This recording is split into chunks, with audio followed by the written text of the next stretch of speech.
दोस्तों, आज की कहानी है बहू तुम्हारे हाथ टूट गए क्या, दाल सब्जी फर्श पर क्यों गिराई। दोस्तों, कहानी शुरू करने से पहले अगर आपने हमारे चैनल को सब्सक्राइब नहीं किया है तो सब्सक्राइब कर लीजिए ताकि आपके पास पहुंचे हर नया वीडियो। क्या कभी मेरे ससुराल में मेरे पापा आएंगे? कितने दिन हो गए उन्हें देखे हुए, पर ये लोग मुझे मायके जाने की इजाजत ही नहीं देते हैं और इन लोगों के बुरे बर्ताव के कारण मेरे माँ पापा भी यहाँ नहीं आते। कितना अच्छा हो कि मेरे दोनों परिवारों के बीच अच्छा रिश्ता बन जाए। हे भगवान, पता नहीं मेरा ये सपना कभी पूरा होगा कि नहीं। सरकारी नौकरी में कार्यरत अपने पिता को नीलिमा ने हमेशा शान से गर्दन उठाए देखा था, पर उसकी शादी के टाइम उनकी कोई गलती न होते हुए भी हाथ जोड़े उसकी ससुराल वालों की ऐसे बातें सुन रहे थे जैसे उन्होंने बेटी पैदा करके बहुत बड़ा गुनाह किया हो। हद तो तब हो गई जब वो उसे लेने आए और यहाँ किसी ने उनसे अच्छे से बात भी नहीं की, बल्कि शादी में उनके हिसाब से हुई कमियों को लेकर उन्हें बहुत सुनाया।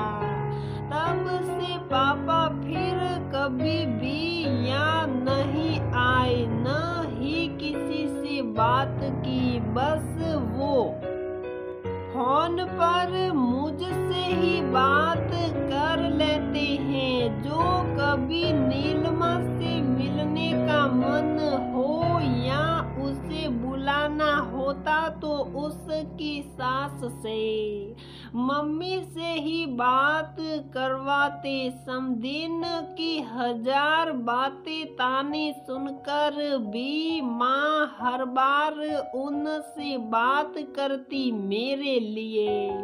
शायद इसीलिए कहते हैं कि माँ हर हाल में बच्चों का साथ देती है। हालात जो भी हो कभी हार नहीं मानती। सोचते हुए नीलिमा घर के कामों में व्यस्त थी कि तभी नीलिमा की सास ने आवाज दी, नीलिमा खाना लगा दो। जी मम्मी जी, कहते हुए नीलिमा अपनी सास के लिए खाना लगाने लगी कि तभी उसके हाथ से प्लेट सिटक कर दूर जा गिरी। सारी दाल सब्जी फर्श के साथ उसके ऊपर भी गिर गई। गर्म दाल के गिरने से बिल बिलाती नीलिमा को अन्न देखा कर सासू जी को फर्श पर गिरा खाना दिखा, इसलिए नीलिमा से चिल्लाते हुए बोली, बहू तुम्हारे हाथों में जान नहीं है क्या? जो कोई भी काम ठीक से नहीं कर सकती। माँ बाप ने कुछ खिलाया पिलाया नहीं है क्या? एक छोटी सी बात पर उसकी परवरिश पर उंगली उठाना, उसके माँ बाप को बातें सुनाना जैसे आम बात थी, पर आज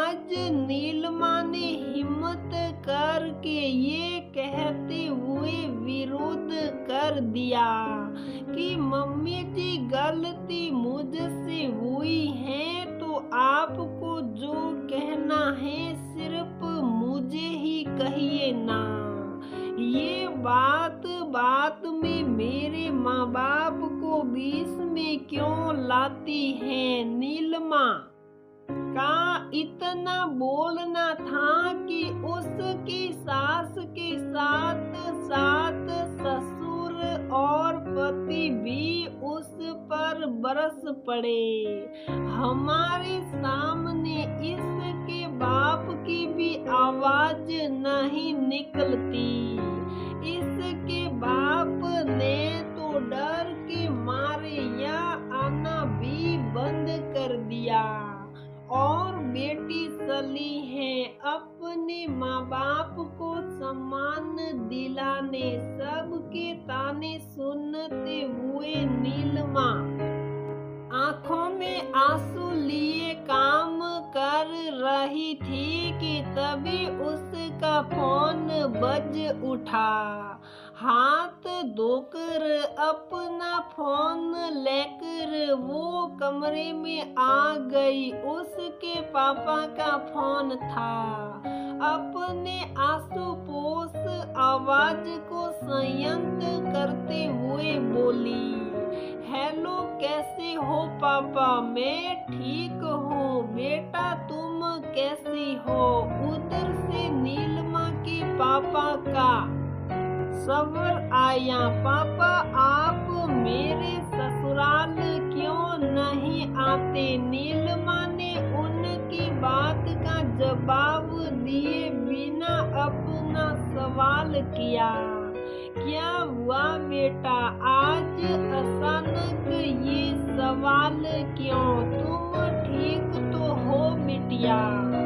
उधर से नीलिमा के पापा ने थोड़ा चिंतित स्वर में एक के बाद एक 3 सवाल कर दिए। हमेशा अपने पापा से अपनी परेशानी छुपाने वाली नीलिमा एकदम बिलक कर रोते हुए बोली, नहीं पापा मैं ठीक नहीं हूँ। आप इसीलिए कभी यहाँ नहीं आते न?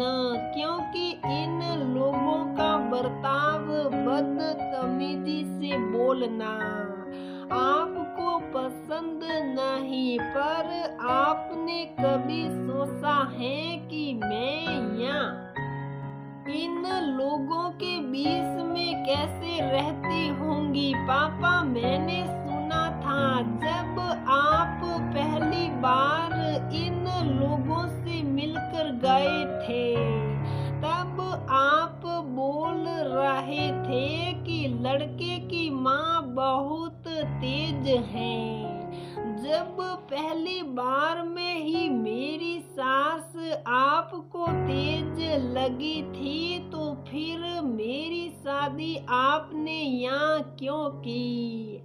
आपने जानबूझकर मुझे इस नरक में क्यों धकेल दिया? नीलिमा की बात सुनकर उसके पापा सोचने को मजबूर हो गए कि सच ही बोल रही है बिटिया। मुझे वो लोग पसंद नहीं आए तो मैंने वहाँ जाना, बात करना सब बंद कर दिया। पर मेरी बेटी का क्या, वो तो वहीं उन्हीं लोगों के बीच में रहती हैं और मेरे कुछ न बोलने से उसके ससुराल वाले उसे और भी परेशान करते हैं। पर अब नहीं होगा ऐसा, मैं अपनी बेटी का साथ दूंगा। सोचते ही दूसरी तरफ से नीलिमा के पापा का स्वर गुंजा, बिटिया गलती हो गई मुझसे। जो उनकी बातें सुनकर मैं चुप रहा, पर अब नहीं, अब मैं आज ही वहाँ आ रहा हूँ और उनसे खुलकर बात करूँगा। अगर वो लोग तुझे प्यार और सम्मान के साथ रखेंगे तो ही तुझे वहाँ रहने दूंगा, नहीं तो तुझे अपने साथ वापिस लेकर आऊंगा। पर मैं अपना और अपनी बेटी का सम्मान कम नहीं होने दूंगा।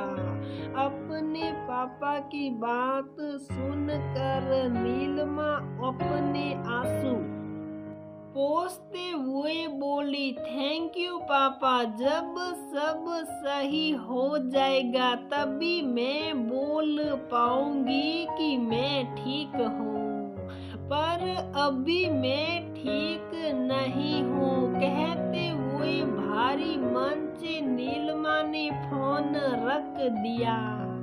दोस्तों, कभी कभी हम ये जानते हुए भी कि हमारी बेटी कष्ट में है, हम उसकी मैं ठीक हूँ कि झूठी बात पर विश्वास कर लेते हैं। पर सोचो कि जिन ससुराल वालों को आप कुछ घंटे या कुछ दिन नहीं झेल सकते, उनके बीच में आपकी बेटी कैसे रहती होगी।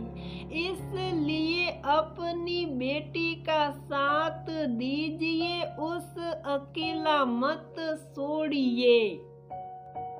तो दोस्तों, हमारी ये कहानी यहीं पर समाप्त होती है। अगर आपको हमारी ये कहानी पसंद आती है तो प्लीज वीडियो को लाइक करें, शेयर करें और हमारे चैनल को सब्सक्राइब जरूर करें।